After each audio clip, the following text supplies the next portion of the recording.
在佛学的体系中，有神存在吗？如果有，那么请问，他们是谁？又身居何处？又是否会和其他体系或传说中一样，呼风唤雨，神通广大？你可能会说，六道众生中的天人，不就是吗？他们寿命长久，衣食殊妙，并且逐具威德，拥有神通。可真就如此吗？我们今天将聊聊这其中的故事，并拨开表象，去探究内涵，希望能带给你不一样的启发。大家好，欢迎来到人间见禅频道。三界28天，难道神不应该光彩夺目吗？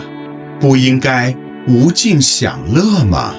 不应该福寿绵长吗？但在佛学中，这只不过是最低等的表现而已。更高级别的神奇，完全摒弃了这些欲望，乃至超脱了物质存在。然而，并不代表佛学中的神奇，也就是天人，会更加的有神通，会更加的了不起。这是为什么呢？这需要从佛学整个世界观的架构谈起，便能体会到其在2000多年前就具备有的深刻思考。跳出三界外，不在五行中，这是《西游记》中形容六耳猕猴的一句话。其实这句话半佛半道，五行便是道家的金木水火土，而三界又是什么？在佛学的世界观架构中，这就是我们世界的3个组成部分：欲界、色界、无色界。欲界有欲望，有形体，包括六道中除了天道外的五道，以及天道的最下部分六欲天。色界无欲望，有形体，是天道的中间部分，四禅18天。无色界无欲望，无形体，是天道的最上部分，四无色天。天道众生就生活在这一层层的天域中，越靠下越像人，越往上越超脱。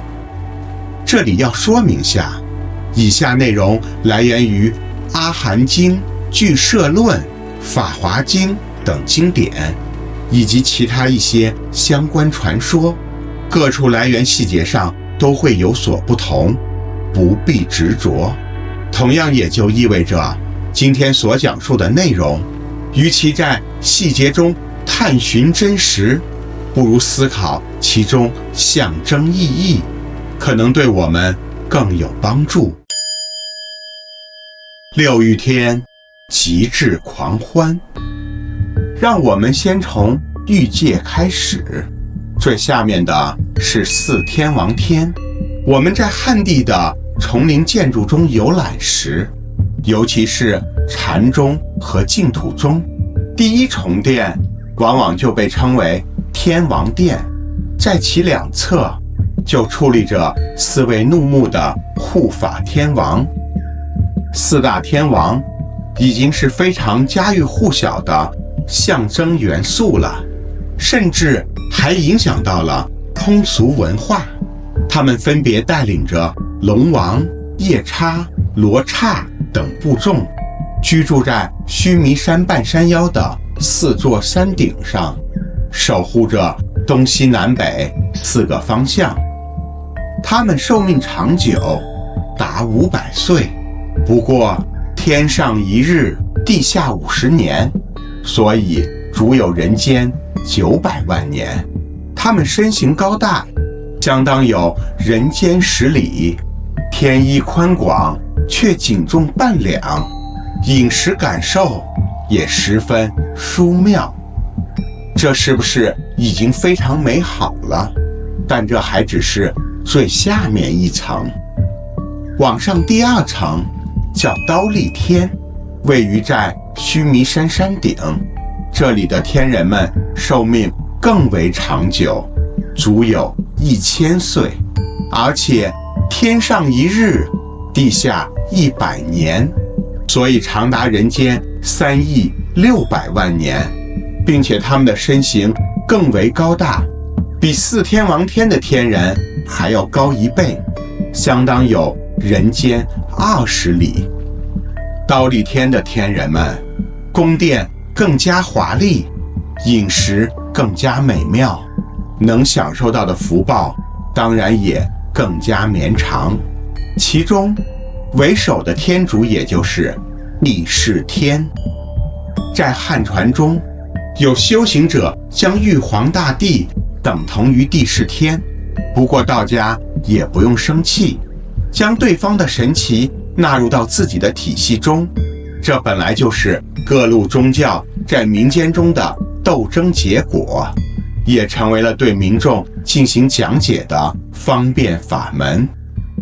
其实帝释天的真正来源是婆罗门教中的因陀罗，也就是雅利安人征服印度前后早期吠陀时代的主神。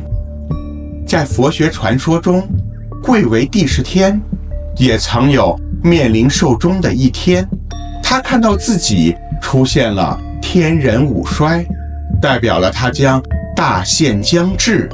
帝释天使用神通天眼观察到，自己即将转世而成的居然是一头驴。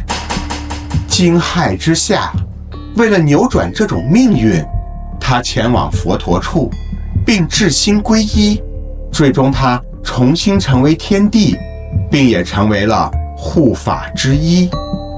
从这个故事中，我们可以发现，除去宗教斗争的部分，这便是佛学给世人讲述的一个寓言。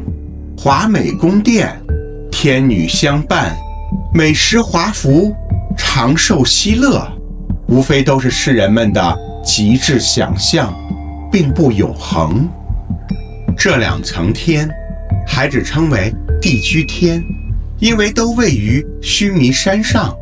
再往上的4天已位于须弥山上的虚空，称为空居天。夜摩天开始远离帝释天与阿修罗之间的战争。兜率天，其中的兜率天内院便是弥勒净土。化乐天，天人们喜欢变化神通而取乐。他化自在天，天人们喜欢变化成他人，体验世间亿万种欢乐。且魔王波旬便居住于此。这4层天越来越华美，天人们身高越来越伟岸，寿命也越来越长，具体的数值也越来越膨胀，给出表格总结供参考。不过千万别忘了，就如同我们刚才所讲，与其在细节中探寻真实，不如思考其中象征意义，可能对我们更有帮助。说到这里，就可以回答开篇的那个问题，在佛学中并没有神，只有众生与觉悟者，后者不打，也就是佛。天人们哪怕具备有绵长的生命，无尽的福报，但仍属轮回之中。天界只不过是这些众生修行善业的果报，但终有享受殆尽的时刻。亿万丝年的时光，即便非常非常漫长，也依然会再次堕入6道轮回中受苦。古人幻想到的佳肴美酒、琼楼玉宇、珠光琉璃，是能想到的物质欲求，而当下的我们，豪车游艇、钻石腕表、最新数码，同样也是物质欲求。即便可以飞升成神，将这些欲求全部一一实现，然而欲求本身并不应该是修行的目标，反而是修行的阻碍。即便可以成神，也不过是最低等的神而已。所以六欲天越往上走，天人们的欲望就逐步减轻。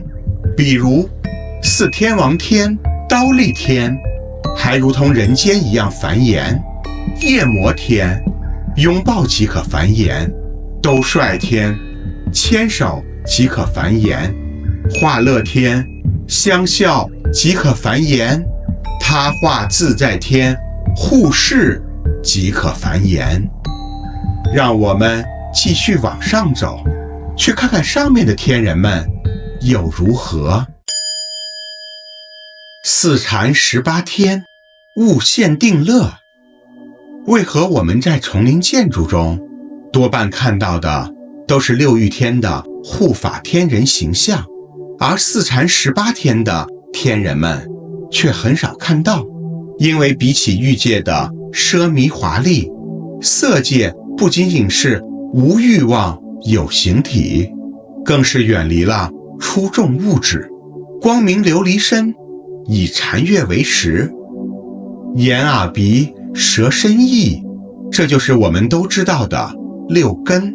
初禅天的天人们已经不食人间烟火，所以没有鼻食和舌食。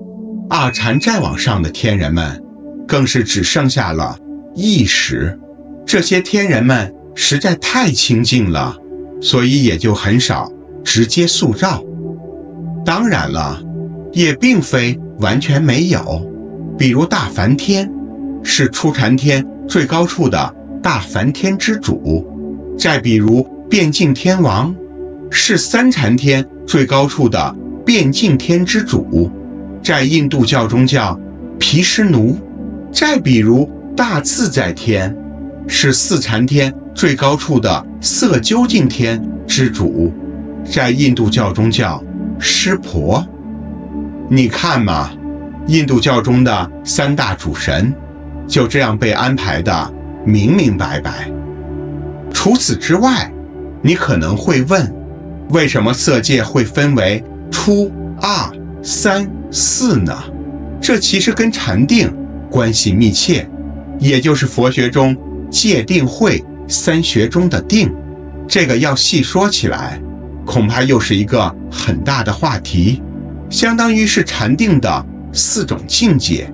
简单来说，先离开欲望，达到喜乐，再把喜乐也舍离，最终达到不苦不乐的圆满境地。因此，色界诸天人都是修禅有成者的轮回往生，他们会拥有比六欲天更大的福报，给出表格参考一下。然而，为何色界中的天人们都已经达到了如此的境地了，却还没有修成正果呢？因为如果仅仅痴迷于禅定，并且把其中的定乐误以为涅槃，误把无常当有常，不光得不到解脱，还会十分危险。整个世界成住坏空，每大劫必终于一灾。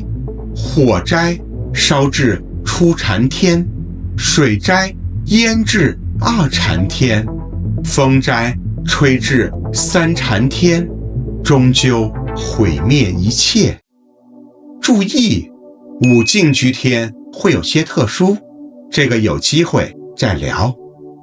在婆罗门教的早期经典中，四禅天的色究竟天就已经是天之极了。然而在佛学中，我们还可以继续聊。四无色天，无边幽梦。到了无色界，我们就到了佛学中的最难理解的部分之一。这里的天人们完全脱离了物质实体，就如同科幻小说中的纯能生物一般，神奇的极致竟然如此，大概也就佛学会有这样的超然设定吧。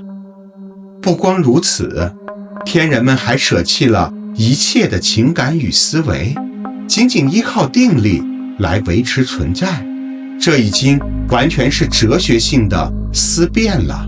让我来试着简单表达一下。空无边处天，如何能成为这里的天人呢？把物质的一切都通过想来空掉，身体、山川、河流、星辰都一一消失，让这个空可以覆盖的无边无际。实无边处天，当一切都归为空时，再把空也完全舍弃掉，这样就剩下了空的背后来源实，同样让实覆盖的无边无际。无所有处天，接着再把实也去掉，这样终于让一切都没有了。这已经算完了吗？当然没有。非想非非想出天，如果实没有了，也就是想也没有了，那我们再把没有想这个概念也舍弃掉，没有想也没有想，这就达到了禅定的最高境界。只能说吧，这已经太哲学太烧脑了。四无色天的天人们会拥有更大的福报，然而终究不是永恒，一切终有结束，且只能从天界的最高处往下轮回堕落，那该有多么的恐怖。为什么呢？